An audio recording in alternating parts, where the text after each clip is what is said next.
அண்மை செய்தி வெளியாகி இருக்கிறது. கரூர் கூட்ட நெரிசலில் சிக்கி 41 பேர் உயிரிழந்த விவகாரம் குறித்த விசாரணைக்காக வரும் 12ஆம் தேதி நடிகர் விஜய் நேரில் ஆஜராகிறார் என்கிற தகவலை தற்பொழுது நாம் அண்மை செய்தியாக பார்த்து கொண்டிருக்கிறோம்.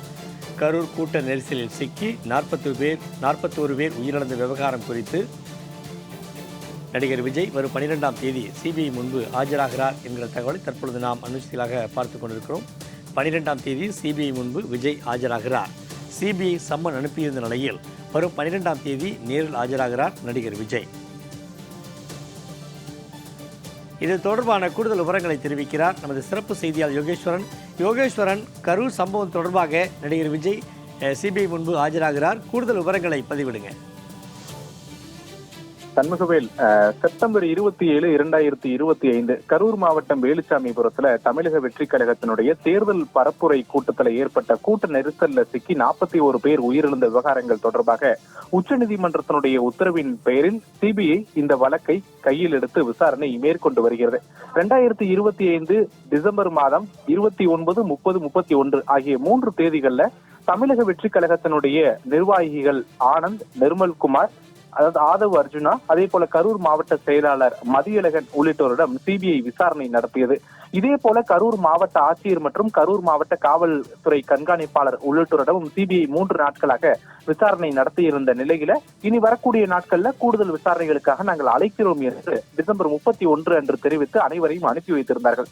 இந்த நிலையில்தான் கடந்த ஜனவரி 6ஆம் தேதி அன்று சிபிஐ தமிழக வெற்றி கழகத்தினுடைய தலைவர் விஜய்க்கு சம்மன் அனுப்பியதாகவும் ஏற்கனவே வழங்கப்பட்டிருக்கூடிய வாக்குமூலங்களின் அடிப்படையில மேற்கொண்டு விசாரணை நடத்துவதற்காக நேரில் சிபிஐ விஜயை நேரில் அழைத்திருப்பதாக தகவல்கள் என்பது வெளியாகி இருந்தது.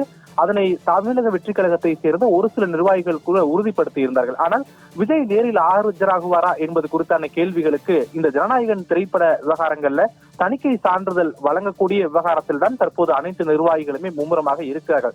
எனவே இந்த விவகாரங்களுக்கு பிறகுதான் அது குறித்து முடிவுகள் எல்லாம் எடுக்கப்படும் என அவர்கள் தரப்பிலிருந்து தெரிவிக்கப்பட்டிருந்தது. ஆனால் இன்னும் ஓரிரு நாட்கள் தான் இருக்கிறது சிபிஐ விசாரணைக்காக விஜய் நேரில் சம்மன் அனுப்புவதற்கு அனுப்பப்பட்டிருந்த தேதியின் அடிப்படையில். இந்த நிலையிலே தலைநகர் டெல்லியில விஜய் ஜனவரி 11ஆம் தேதி ஞாயிற்றுக்கிழமை அன்று வருவதற்கான ஏற்பாடுகள் அனைத்தும் செய்யப்பட்டு வருவதாக நிர்வாகிகள் தரப்புல தகவல் தெரிவிக்கப்பட்டிருக்கிறது. குறிப்பாக விஜய் தங்கக்கூடிய இடங்கள், தங்கும் இடத்திலிருந்து லோதி எஸ்டேட் சாலையில் அமர்ந்திருக்கக்கூடிய சிபிஐ அலுவலகத்திற்கு செல்லும் போது டெல்லி காவல்துறையினுடைய பாதுகாப்பு ஏற்பாடுகள்.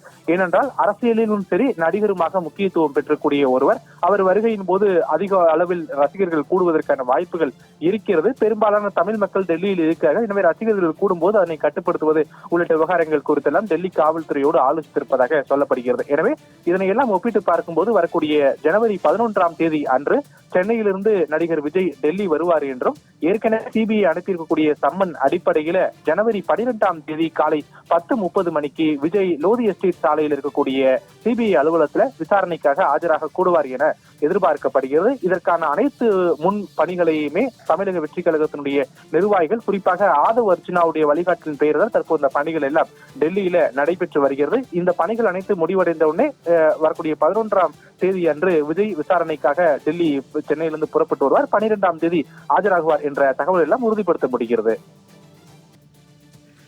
கூடுதல் விவரங்களை வழங்கியமைக்கு நன்றி யோகேஸ்வரன்.